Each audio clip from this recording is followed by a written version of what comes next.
This is something we've talked about for years and years and years, probably 5 years, anticipating raising rates. It's going to happen, and all the time it went down, down, down, down, down, down, down. And we started 2017. We saw the first pop, and it was kind of steady. But we pretty much know the trajectory of interest rates now. How far they go up, how long, how far in terms of the percentage, and how long it takes to do that, anybody's guess. We might see a retrench here. We might see the Fed slow down. We have no idea. But we know that rates are low and increasing. This is potentially a scary slide. I'll give you a second to digest it. So this is what happened. 1.9 trillion in tax cuts, a bigger spending bill than we anticipated, leading to a $1 trillion annual deficit by 2020, and 16.5 million. This is trillion. Thank you, trillion. This is owned by the public. This isn't government agencies owing each other. This is public-owned debt. Okay, so hold that 16.5 trillion in your head for just a second. We're going to get to that in a sec. So this is who owns it. So since 2007, foreign ownership has skyrocketed. But see how it's tapering out?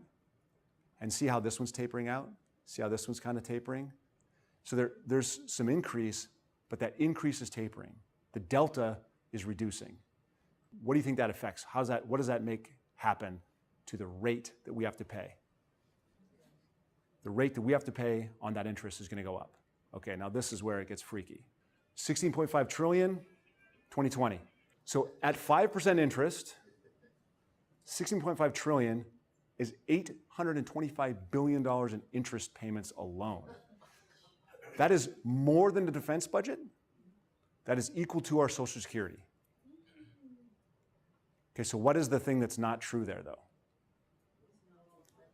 Yeah, it's not 5%. What do you think the average is? What's the average interest rate on the Treasury debt? It's about 2.5-ish.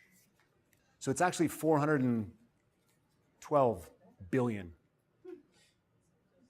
So here's the risk, right? So what's going to happen is we're going to have crowding out, and we already expect that. We already expect some of the services won't be able to be afforded, so they're going to have to come up with either a reduced service load, which means social services, or they'll have to come up with increased taxes, or we're going to keep building the debt, which sort of magnifies this problem.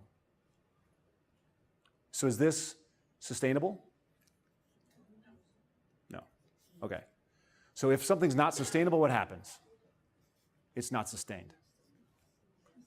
We don't know how it's going to work out, but I'm going to anticipate there's going to be some reduced benefits in some places, increased costs in others. So there's already, and there has been for 15, 20 years, methods of reducing the costs of Social Security, means testing. Personally, I think that makes sense. If you have $500,000 in income, why do you need a Social Security income? It requires a change in the law. That's going to be hard to make right now. Right? So there's lots of ways to resolve it. It's an issue that we're going to face. This is one of the things that could drag 4 years from now. It's not going to affect anything now, but it's one of those things that can come up.